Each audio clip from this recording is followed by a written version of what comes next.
Ford will release a Ranger plug-in hybrid next year, and it's already looking like a bit of an insult to the ute-buying public's intelligence. That's right, dude. They're bravely, in a sense at least, putting the oxy back in moron. Ranger plug-in, with its battery less than half the size of the battery in the new BYD Shark 6 plug-in hybrid ute, with its electric motor less than half as powerful as the electric motor in a BYD Shark 6, with its EV range less than half that of the Shark 6. Spec for spec, this vehicle is probably going to cost about 30 grand more than a Shark 6. Hashtag uphill battle. Unless, of course, they just pull the pin and burn a ton of cash on each one just to get them out the door to dodge the massive CO2 fines from our mate Blackout Bowen. The diesel-belching Ranger we know, which dead-set bogans love by the tens of thousands, is a meticulously engineered machine carefully designed down to the smallest detail to convey a particular class of tool. And, having met quite a few of them by now, I'm just not so sure that those Ranger-specific tools have ever been gagging for a plug-in hybrid.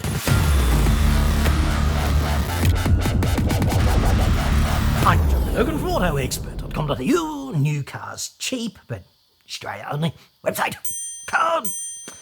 Ford Australia's nuts, to the extent that they exist, are presently poised in a 100-ton hydraulic press of sorts, and demented knight of the net zero roundtable, Chris Bowen, has his finger on the down lever. Imagine being there doing that. Essentially, without Ranger, Ford is kind of dead in the dihydrogen monoxide, at least commercially, because no Ranger, no Everest. Without them, no business model. Unfortunately for net zero ideologues, Ranger is an advertisement for, among other things, CO2 emission, rampantly so.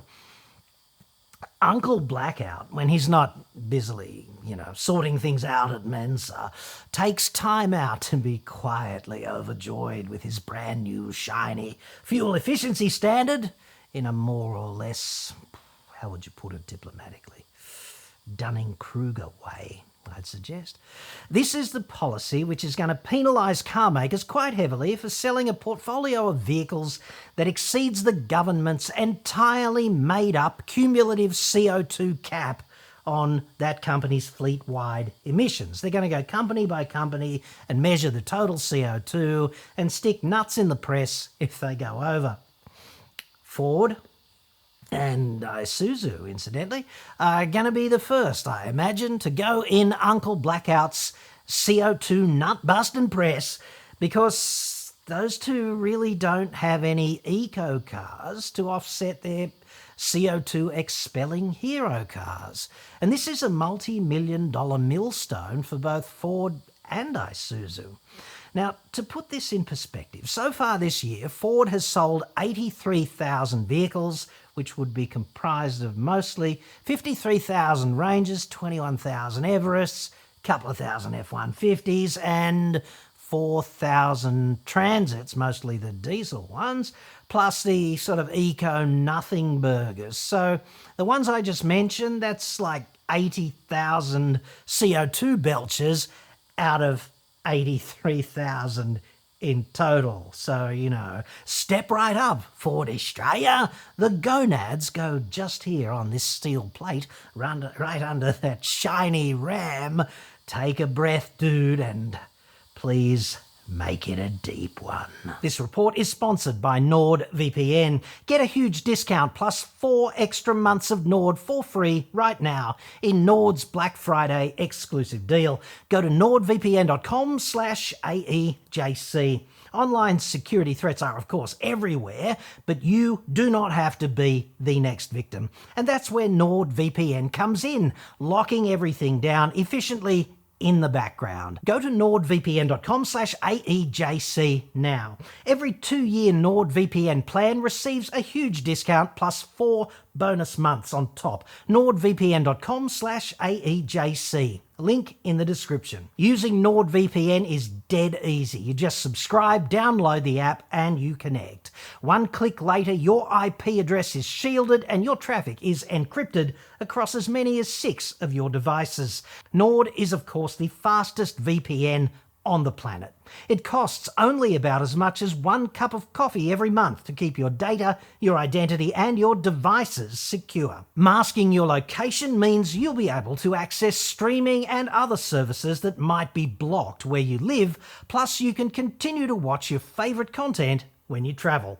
Go to nordvpn.com/AEJC now, boost your security, get that huge discount, and enjoy those extra 4 months completely free on every 2-year plan. It's all totally risk-free with Nord's 30-day money-back guarantee. That's nordvpn.com/AEJC.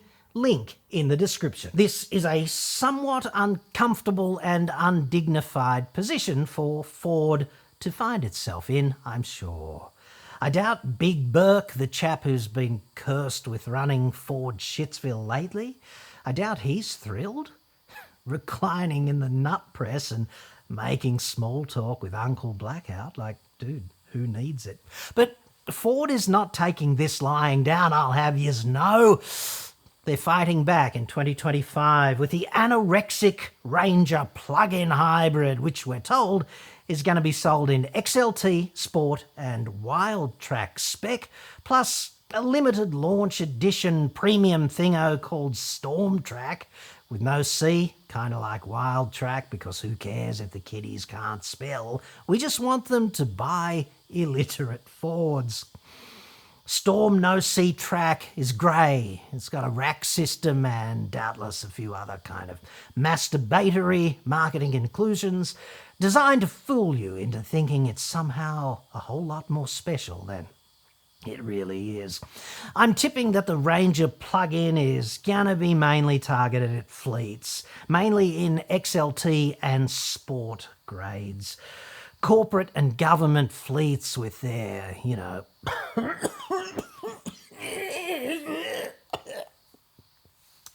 pardon me, decarbonisation policies. This is a vehicle that perhaps some manager can swan around on site in before, dashing off for a manicure and a Wagyu beef burger kind of thing. I really doubt many private punters at all are gonna want one. And here's why. This vehicle only has a fraction of the battery of the BYD Shark 6 and less than half of the electric motor power of the Shark 6. This means its electric performance envelope is going to be substantially less, both in terms of EV range and on-road electric powertrain only performance. Ford is targeting 45 k's of EV only range, which is the official target, not what's actually going to be achievable out there on the road. BYD, by comparison, is offering an official 100 kilometres. The BYD can produce 170 kilowatts of electric performance before the combustion engine is needed. The Ranger can produce only 75. This means that when you pull out to accelerate or you just drive uphill towing, 10 strippers in a modest caravan or something on private property, the BYD can do much more before the combustion engine needs to kick in. And BYD, of course, is quite happy to sell you a plug-in hybrid that out-accelerates a Ranger Raptor. Probably thrilled would be a better way to describe how they feel about that. But Ford, right, their nuts are also in a vice as well as being in the press because they can't really afford to do that, because that would be a reason for you to buy a Ranger plug-in as opposed to a Raptor. And there has to be a shit ton of profit in every Raptor compared with a plug-in Ranger. So we wouldn't want that. To put the Ranger's electric powertrain in some sort of perspective, a Mitsubishi Eclipse Cross plug-in hybrid has 17% more battery than a Ranger plug-in hybrid.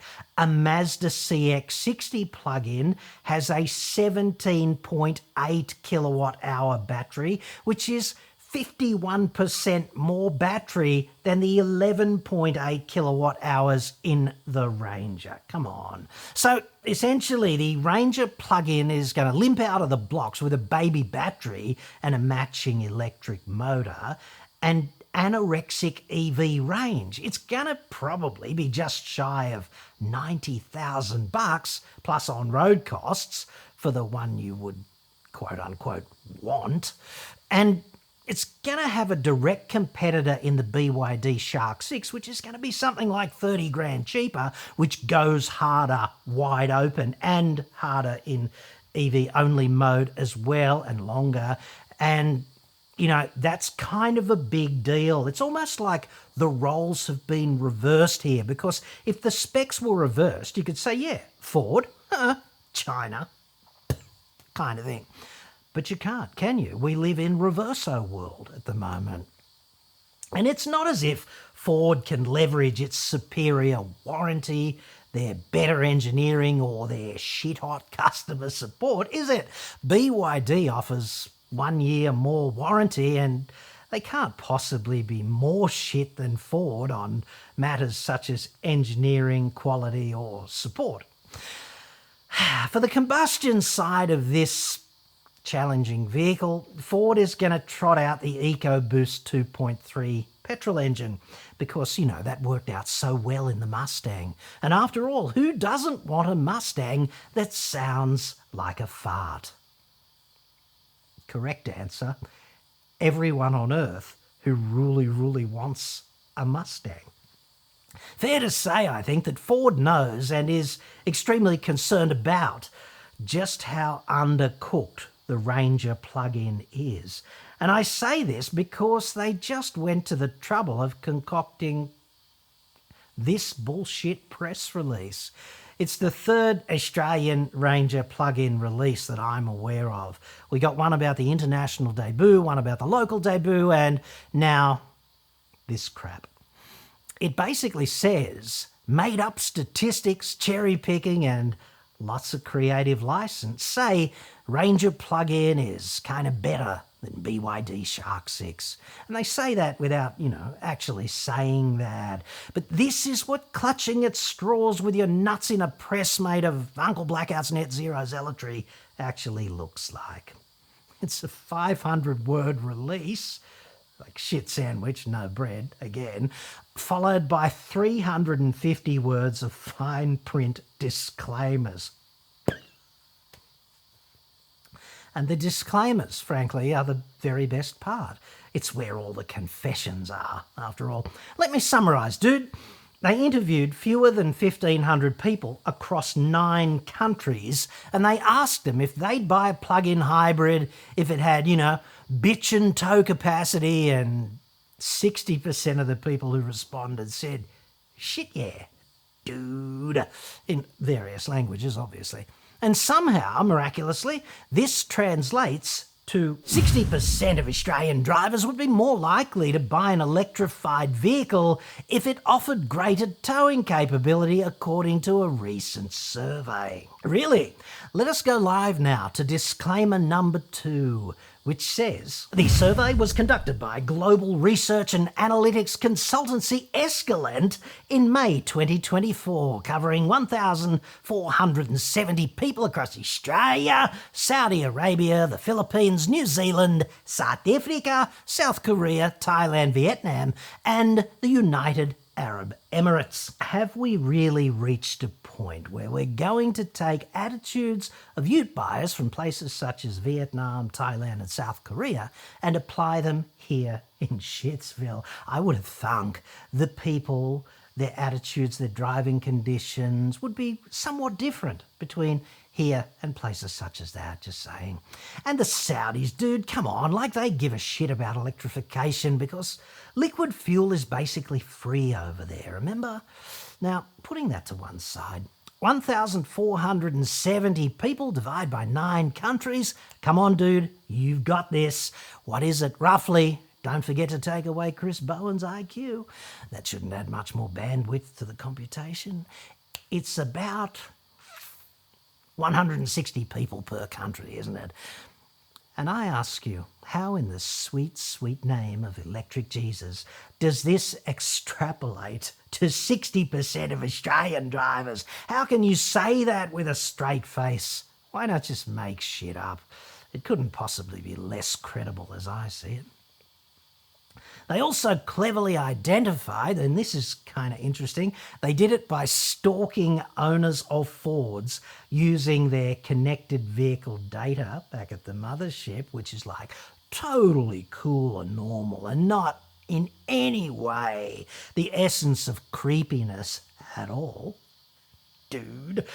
When they did that, without asking any of them, they found that only 11% of Rangers only ever go into low range.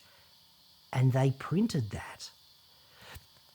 And in the same release, they claimed that, quote, off-roadability is a must for EV ute buyers. Like, okay, I guess it is, if you mean for the 1 in 9 of them who ever bother to use low range. When the Ranger plug-in hybrid arrives here in 2025, buyers can rest assured it has been developed with their needs in mind, providing the full Ranger experience, including 3.5 tons towing and off-road capability, along with the added benefit of electric-only driving and off-grid power via ProPower onboard, said Ambrose Henderson, Marketing Director of Ford Australia. If you tow 3.5 tons with a Ranger, say you're, I don't know, a young family on holiday with a big van, or you have you and 3 strippers on the big lap and a modest caravan, that total weight of humans, probably going to be about, I don't know, 300 kegs,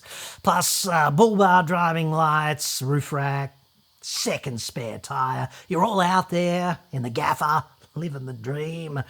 You're basically overloaded. That's how this works, right? As in, you will have blown the GCM limit, okay? It is almost impossible to tow 3.5 tons legally in practice in Australia. Can you tow 3.5 tons in a Ranger? Yeah, you can do it technically, only not safely and not in a way that translates to anything like a median real-world user application of that largely bullshit tow capacity. And you can only do it in usage cases that are total outliers. It's a marketing ploy. What they're basically saying is the Ranger plug-in tows 1,000 kilos more than the BYD Shark 6, okay? They're leveraging that. They're doing it on paper, okay?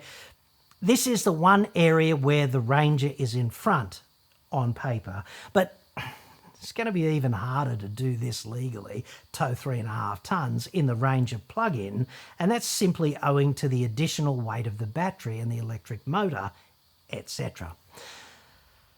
But don't worry, the crap EV-only range of the Ranger plug-in is sufficient, I guess, thanks to data that they also basically cherry-picked. Data from 11.3 million journeys by Rangers across Australia revealed that the average driving distance each day was 40 kilometres or less. Recent data from Nauspa showed that on average, plug-in hybrid drivers use only electric power for 2/3 of their trip. 57% of plug-in drivers plug their vehicle in every night. For starters, that's kind of nonsense, the average distance being 40 kilometres or less. Really, the average distance is a frickin' number, for fuck's sake. Just provide the number. Like 40 or less is meaningless. So Ford is claiming 45 k's of EV-only range for their plug-in Ranger, provided you don't need more than 75 kilowatts from the powertrain at any point in that time, which probably means that it's really going to deliver about 30 k's out in the real world driving, you know, from home to work or something, which is going to be inadequate for even the average Ranger driving distance each day if it's in fact 40 and not some indeterminate or less number, right? Plus, 43% of plug-in drivers don't plug in overnight. If 57 do, 43 don't, okay? So to the don'ts, I'd say great, dude. This is what happens when government incentives make plugins attractive owing to them embracing, net zero zealotry, but the owners are not actually enthused by anything about those vehicles except the tax benefit, and thus they can't be asked plugging in, and they just rely instead on the convenience of combustion because you can do that endlessly with a plug-in hybrid, especially if you've got a fuel card, right? And they're not going to sell repackaged too many plug-in ranges anyway, because the FBT exemption on the plug-ins is being retired on April the 1st. So there's that. This absurd news release, right? You got to be kidding me. It's basically the admission that Ford Australia understands how chronically underdone the Ranger plug-in actually is and how it can't really compete with the Shark 6, which is just reality inversion like 2024. Come on. I suspect that they had a meeting and they said something like, Shark 6, those bastards, that vehicle's about to take a giant steaming dump on us from the stratosphere. What communicational countermeasures might we deploy? You, over there, marketing intern, make something up. Just don't try too hard. Motoring journalists are all pretty much domesticated these days. They'll lap this shit up. I don't think those were the actual words, but I guess that's the gist of it. How else can releases like this take place? The Ranger plug-in is not even here yet, right? And Ford is already damage controlling it and apologising by default for its kind of stark deficiencies versus the Shark 6. And the only reason they haven't yet apologised for the price is that this is as yet unannounced, because that's going to be such a big hurdle, like a total shit sandwich, because you'd almost, but not quite, get a BYD Shark 6, which is fully loaded, and a month in the south of France with the cheerleaders' mummies for the price of a single Ranger plug-in in wild track spec, And the south of France is quite scenic from that hot tub on the balcony, I'd have to say. I'd have to give the Ranger plug-in away, dude. Back at the hydraulic nut press, I suppose, the Ram is inexorably coming down. Uncle Blackout is looking forward, I suppose, to his first extra virgin extraction. And if there's a rabbit anywhere in the Ford boardroom, I'd go looking for a hat to yank it out of. Otherwise, dude, the pressure is kind of on.